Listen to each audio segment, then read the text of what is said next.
The sun rose red that morning, not with peace, but with vengeance. Across the Umfolozi Plains, the Zulu horns of war began to close. To the British, it was another battle. To the Zulu, it was the last breath of a nation that refused to kneel. 6 months earlier, at Isandlwana, over 1,000 British soldiers lay dead under the Zulu skies. Entire companies were erased from existence. It was a defeat so total that it sent shockwaves from the African veld to the marble halls of London.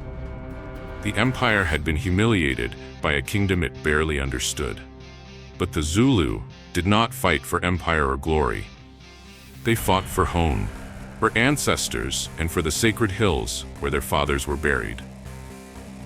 On that January day in 1879, Shaka's spirit seemed to rise from the dust and remind the empire that Africa was no stranger to war.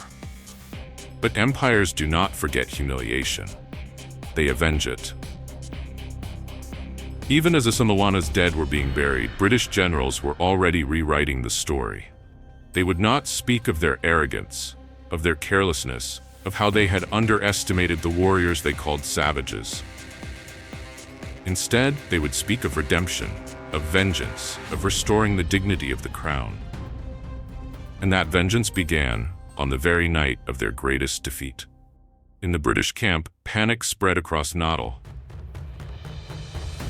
Lord Chelmsford, the commander who had led the invasion into Zululand, had been humiliated.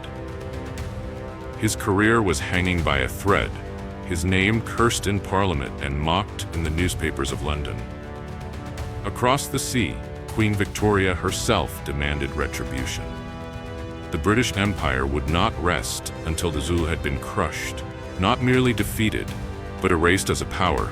At the core of this victory was the genius of a man long gone but never forgotten, King Shaka Kasanzandakona, the architect of the Zulu nation. Decades before the British ever set foot in Zululand, Shaka had reshaped his people into one of the most disciplined and feared fighting forces in African history. He had revolutionized warfare, replacing throwing spears with the deadly short-stabbing assegai, the Ikluwa, and forging his regiments into living machines of precision and obedience. His most famous creation was the buffalo horn formation, a battle strategy designed to encircle and suffocate the enemy. The chest would engage head-on, holding the enemy in place. The horns would sweep around the flanks to close the trap. And behind them, the loins, the reserve, would wait for the moment to strike the final blow. It was this method, born in Shaka's ruthless genius and carried down through generations, that King Cetshwayo inherited and perfected. At Isandlwana, it had worked with devastating effect. The horns had closed, the British were surrounded, and the empire's illusion of invincibility died screaming on that hill. But victory is never simple. Isandlwana was both triumph and prophecy. In humiliating the British, the Zulu had awakened an empire's full wrath. And so began the second invasion, the road to Ulundi. A few miles from the smoking ruins of Isandlwana stood a small mission station called Rorke's Drift. It was nothing, just a lonely outpost of sandbags, biscuit boxes, and mealie sacks, held by barely 100 weary soldiers. But when nearly 4,000 Zulu warriors appeared on the horizon that late afternoon of January 22, 1879, that nothing became the stage for the empire's redemption. The men inside knew they could not run. They could only fight. As the sun dipped behind the hills, the Zulu army descended, their war cries rising like thunder, their shields flashing in the dying light. Then came the night, 12 relentless hours of fury. Wave after wave crashed against the barricades. Spears met bayonets, flames devoured the thatched roofs, and the air filled with smoke, sweat, and screams. Through the long, dark hours, the defenders fought on, inch by inch, bullet by bullet, driven by instinct and desperation. By around 4 a.m., the attacks began to fade. the Zulus finally withdrawing into the silence of the plains.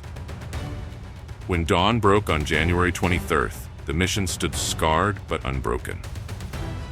The ground around it was strewn with the fallen, and as a relief column arrived later that day, the survivors of Rorke's Drift stood among the ruins, victorious against all odds. The British had survived, and in London, survival was enough to call it victory. Rorke's Drift became a legend. The Empire had found a story that could be celebrated, a tale of courage to drown out the shame of Isandlwana. But in Zululand, the drums beat slower. The victory of Rorke's Drift meant little to the men who had fought at Isandlwana. They knew the Empire would return, this time not for diplomacy but for destruction. And at the heart of that storm stood one man, King Cetshwayo, the Lion of Zululand. He had never sought war. He had tried to keep peace with Britain, to maintain the balance that had allowed his people to prosper. But now he was cornered, accused of arrogance, of defiance, of standing in the way of imperial progress.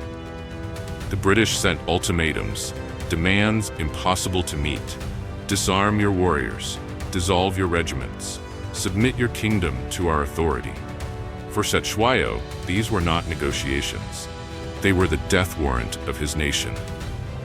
And so, with the weight of his ancestors upon his shoulders, he prepared for the inevitable.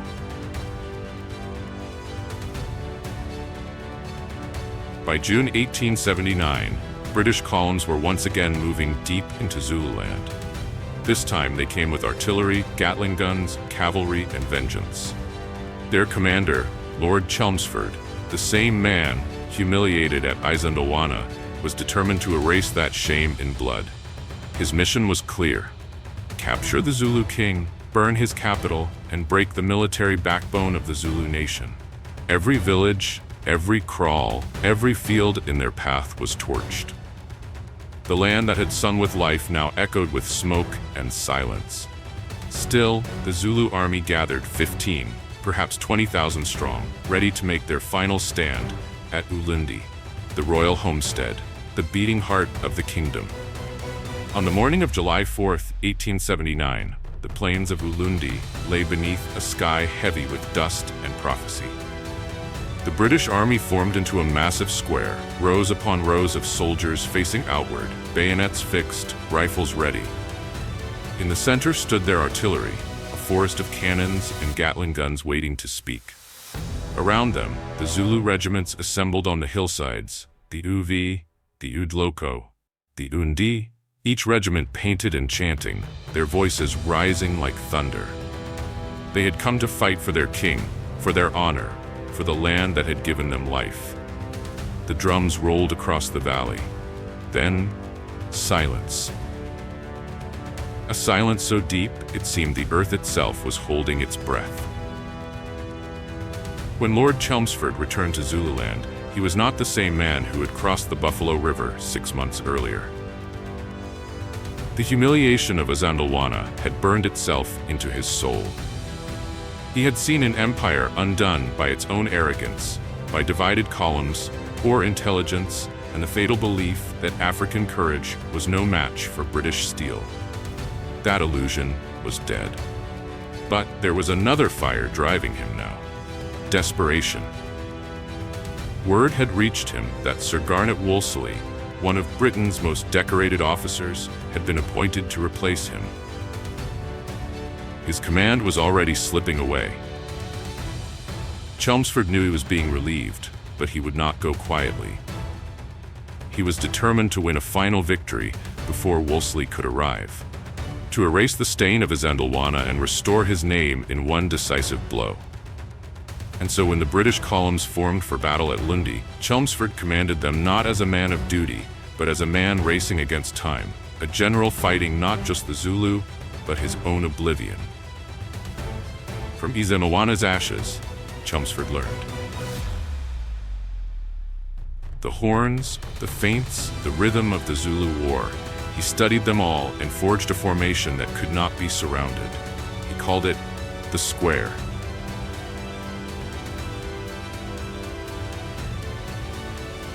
When the first Zulu horn moved, it was like watching a storm unfold.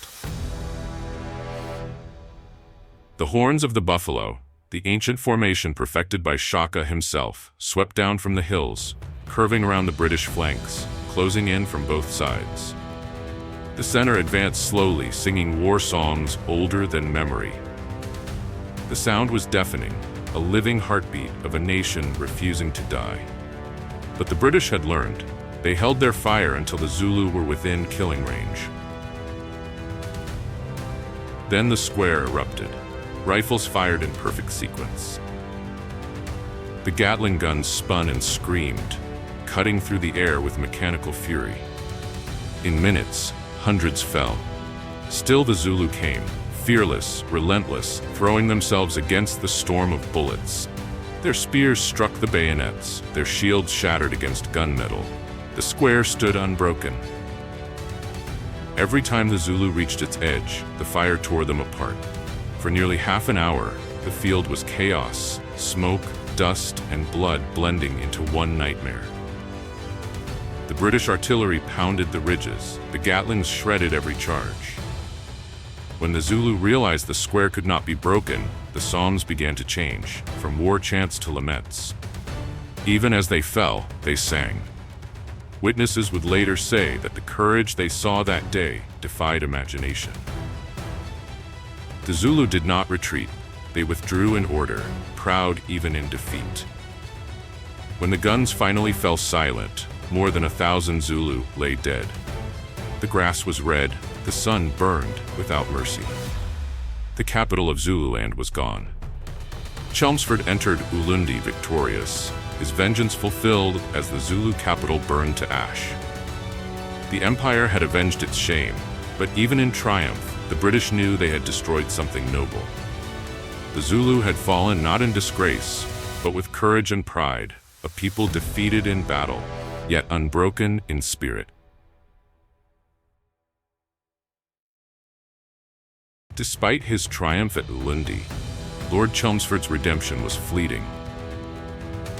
The British government, though relieved, had not forgotten the disaster at Isandlwana. In London, the victory was praised, but the man behind it was quietly dismissed. Before the news of Ulundi even reached home, orders had already been signed recalling him from command. The empire had avenged its shame, but it would not forgive the general who had caused it. Chelmsford returned to England in silence, decorated but disgraced, victorious but never honored. King Cetshwayo fled into the hills, hunted by British patrols, until he was captured and taken in chains to Cape Town in 1879. He stood unbroken, calm, proud, and silent as the empire paraded its triumph. In 1882, he was taken to London, where he met Queen Victoria and gained widespread sympathy, convincing the British government to restore him to part of his throne. He returned to Zululand in 1883, but his kingdom had been shattered, divided into 13 rival chiefdoms. That same year, civil war erupted, and in July 1883, his kraal at Ulundi was attacked by the rival chief Zibabu. Wounded, Cetshwayo fled to a British-controlled reserve. He died in February 1884 at Esho, officially of heart failure, though many believed he had been poisoned. His body fell on British soil, but his spirit remained in Zululand, the last king of a proud, unconquered people.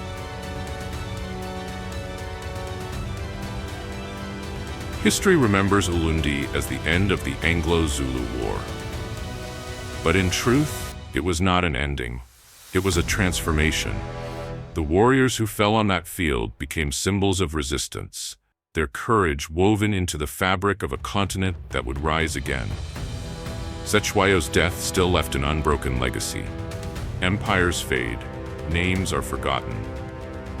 But the spirit of Zululand endures. And as long as stories are told beneath the African sun, the drums of Ulundi will never be silent. If stories like this move you, stories of courage, defiance, and forgotten empires, subscribe. there are more battles to be remembered.